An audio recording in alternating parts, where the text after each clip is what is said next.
आज हम बात करने जा रहे हैं यूपीआई ट्रांजैक्शन में हुए बार बार फेलियर के बारे में।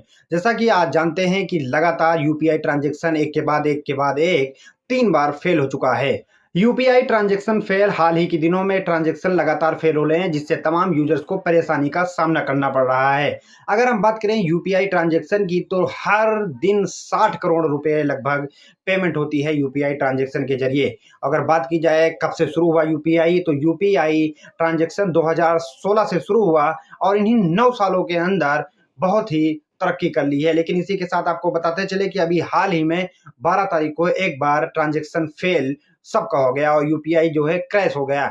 इसमें तमाम लोग परेशान हो गए। कई लोग ऐसे थे बाजारों में शॉपिंग कर रहे थे, कोई कहीं घूमने गया था, कोई कुछ खाने गया था। तमाम लोग ऐसे थे जो यूपीआई पेमेंट करते हैं, वो कहीं ना कहीं घूमने वगैरह गए हुए थे। तो वो क्या हुआ, जब पेमेंट कर रहे थे तो पेमेंट हो नहीं रहा था, तो लोगों को समझ में नहीं आ रहा था। तो कई लोग ऐसा भी ट्राई कर रहे थे, हो सकता है नंबर से कुछ दिक्कत हो, कॉन्टेक्ट। हमारे साथ ऐसा हुआ कि जब हम मार्केट में गए और हमने जो है सामान खरीदा अभी 12 अप्रैल हाल ही के दिनों में, तो ट्रांजेक्शन अपने आप ऑटोमेटिक फेल हो गया।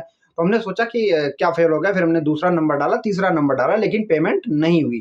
फिर हमने सामान नहीं खरीदा, हम चले आए। लेकिन जब हमने उसके बाद इस पे सर्च किया, हमने ढूंढा, तो ये मालूम पड़ा कि यूपीआई इस महीने में और पिछले महीने में एक बार और इस महीने में 2 बार क्रैश हो गया। अभी क्रैश होने की क्या वजह है, आखिर जो इसका यूपीआई ट्रांजैक्शन फेल हो गया, पेमेंट किया और नहीं हुआ, अकाउंट में पैसे कट गए, उसके पैसे कैसे वापस आएंगे और क्या है वजह, इन सभी बातों को जानने के लिए आप वीडियो में आखिरी तक बने रहें। और अभी तक अगर आपने हमारे वीडियो को लाइक एंड सब्सक्राइब नहीं किया है तो लाइक एंड सब्सक्राइब जरूर कर दें। अब हम बात करते हैं कि कब कब इसका सर्वर जो है क्रैश हुआ। सबसे पहले इसका सर्वर क्रैश होता है 26 मार्च को, लगभग 2 से 3 घंटे के लिए। उसके बाद 2 अप्रैल को होता है, लगभग ये भी मान के चलिए इसमें भी 1 घंटे 2 घंटे के लिए होता है। उसके बाद 12 अप्रैल को भी होता है, लगभग 3-4 घंटों के लिए। ऐसे ही 3 बार हो चुका और तमाम लोग ये सोच भी रहे हैं कि आखिर ऐसा कैसे हो सकता है। लेकिन ऐसा ही हुआ। अगर आपके भी पैसे कट जाते हैं या आपको घबराने की जरूरत नहीं है। सबसे पहले अगर आपने किसी को पेमेंट किया और आपके अकाउंट से पैसे कट गए, तो आप 72 घंटे इंतजार करें। अगर 72 घंटे में भी आपके अकाउंट में पैसे नहीं आते हैं, कि मतलब जिसको आपने पेमेंट किया था, अब वो अमाउंट जो है, पैसा जो है, वो पेमेंट करने वाले के अकाउंट में क्रेडिट हो चुका है। इस पेमेंट को लेकर जब एनपीसीआई और तमाम जो है ऑनलाइन वेबसाइट जो चलाते हैं, उनसे पूछा गया कि आखिर इसकी वजह क्या है। उसमें मालूम पड़ा कि इस समय आईपीएल चल रहा है और आईपीएल में गेमिंग भी चल रही है। जैसे आपने देखा होगा ड्रीम 11 वगैरह और कई से ऐसे गेम हैं जो आईपीएल में मैच पे लगाए जाते हैं और पैसे लगा के खेले जाते हैं। इन्हीं के साथ यूपीआई ट्रांजैक्शन की जो ट्रांजैक्शन लिमिट है वो बहुत ज्यादा बढ़ गई, क्योंकि कई लोग गेमिंग भी खेलते हैं और कई ट्रांजैक्शन हो गए, जिससे उस पर लोड पड़ा और यूपीआई 2-3 बार क्रैश हो गए। ये कहना है तमाम यूपीआई के जो ऑनर हैं और जो यूपीआई को रन करते हैं, उसके सिस्टम को रन करते हैं, उनका कहना है कि लोड ज्यादा पड़ गया। लेकिन अब इसी के साथ जब उनसे पूछा गया क्या ये दोबारा भी हो सकता है, तो उन्होंने कहा दोबारा भी हो सकता है, लेकिन इसके लिए हम नया उपाय खोज रहे हैं। इसमें क्या करेंगे कि हम यूपीआई लाइट को भी लॉन्च करेंगे। जिससे पेटीएम होता है, पेटीएम लाइट, पे फोन लाइट, गूगल पे लाइट।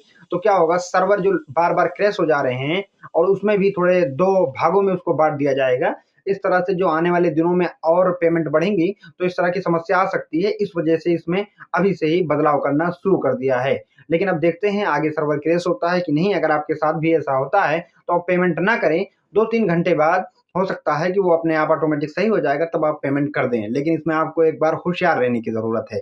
इस वजह से कि कहीं आप खाना खा लिए और आपके पास सिर्फ पेटीएम या गूगल पे या ऑनलाइन सिस्टम है और आपके पास कैश नहीं है, तो खाना खाने के बाद ऐसा भी हो सकता है कि फेल हो जाए और सर्वर डाउन हो जाए, उसके बाद आप फंस सकते हैं।